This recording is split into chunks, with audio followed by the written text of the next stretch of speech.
Final Destination Bloodlines is the 6th installment in one of the best horror franchises of all time, and it comes 14 years after the great Final Destination 5. Plagued by a recurring violent nightmare, a college student returns home to find the one person who can break the cycle and save her family from the horrific fate that inevitably awaits them. And before we go any further, I want to thank the sponsor for this video, Displate. Displate is a unique metal poster designed to capture all your passions. It's a refreshing alternative to paper posters and canvas prints. There are over 2 million artworks available in the Displate catalog. You can discover new, original art or choose from officially licensed designs from the likes of Star Wars, Marvel, Elden Ring, Call of Duty, Warhammer, The Witcher, Netflix, and many other iconic brands and franchises. It's tool-free, safe for your walls, and super quick. Each Displate comes with a magnet kit, so everything you need comes in the box. No drilling, no holes, no frustration. Mounting your Displates with a sticker leaf and a magnet takes seconds. And you can swap your Displates anytime you want. Simply take off your metal poster and slap another one on the same magnet. It's super easy. And Displate's latest product, Displate Textra, is pushing the boundaries of what metal posters can be. From now on, premium print finishes will be available without limitations in a vast selection of pop culture metal posters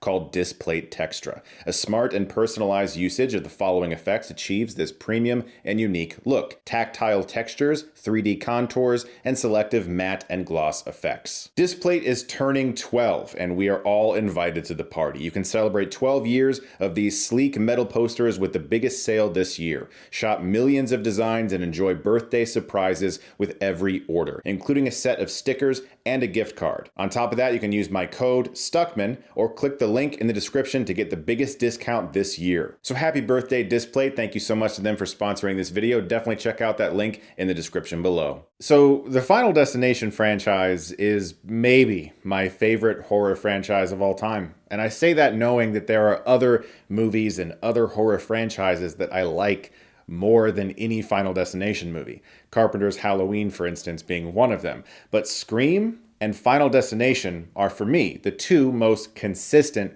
horror franchises in regards purely to quality. I like every single Final Destination movie except 4. 4 is not really my cup of tea. And I like every Scream movie, even 3. And as a fan of this franchise, when Final Destination 5 hit in 2011, especially that ending, which I won't ruin for you in case you haven't seen it, I was so excited for more, and then they just stopped.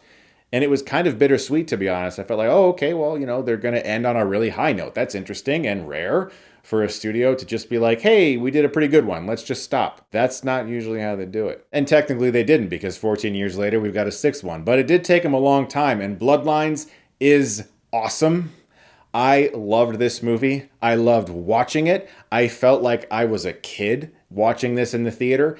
Every single death is so badass. The gore effects are phenomenal. There is a great mix of practical and CGI that does feel pretty seamless. And it also successfully answers a handful of questions that I think a lot of fans of this franchise have had over the years, which this movie did not have to do. It just had to be a really good and entertaining Final Destination movie, and it did that, but it went the extra mile. This one has one of the best prologues in the entire series. An absolutely white-knuckled suspense sequence atop a tower that's covered in glass that a whole bunch of people are dancing on top of, which is not a good thing to do in one of these movies. I stayed away from trailers because I was so pumped for this, so if you don't really know exactly what the gimmick is here, I am going to talk about that because it seems to be widely known at this point and it's not really considered a spoiler, but if you don't really want to know anything about that, that's your warning.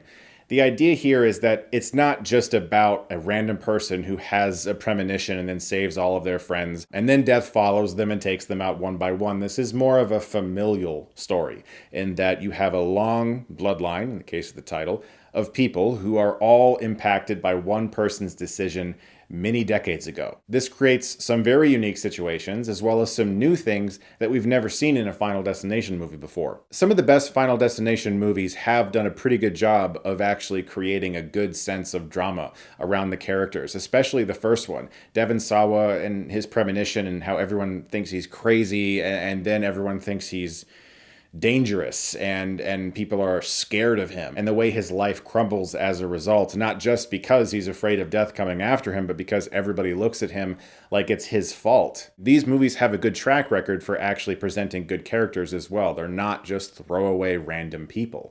But this one in particular does a great job with its family story and making you care about whether or not some of them survive or not. Of course, there's this strange contrast because you like these characters and you want them to make it out of certain situations, but at the same time, you don't. You want to see them crushed and split apart and burst open in all kinds of amazing ways because that's why you go to these movies. It was also really great to see Tony Todd once again in a clearly very bittersweet moment. The filmmakers seemed to be able to tell that he didn't have a lot of time left because his performance, his dialogue, the entire scene that he's involved in feels tailor-made for being a tribute to him, not just as this character, but as an actor.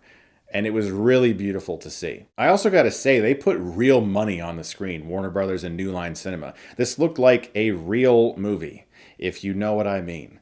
A lot of horror movies lately, you can tell that the budget is really constraining them, and they're not really looking for ways to make the film feel bigger, whether that's the locations or the people on screen or the cinematography or how it's filled out, the frame.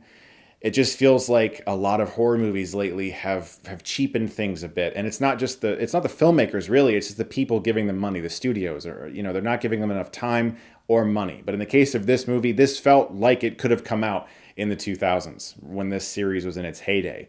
And I say that, but I have a feeling this movie is going to crush at the box office, and I really hope it does. And I hope that the success of this film allows for more really good Final Destination movies, and that the two filmmakers behind this, if they want to, of course, get to make more. And I'm really happy to see that critics have actually embraced this one, because film critics have been awful to this franchise over the years. Critics never really understood this franchise or appreciated it. I implore you to go see this one on the big screen, especially if you're a fan of the series. It does not disappoint. I loved everything about it. I was like this gigantic geeky smile on my face for like the whole movie. It was so much fun. Guys, thank you so much as always for watching. Look forward to more videos very soon. And if you like this, you can click right here and get Stuckmanized.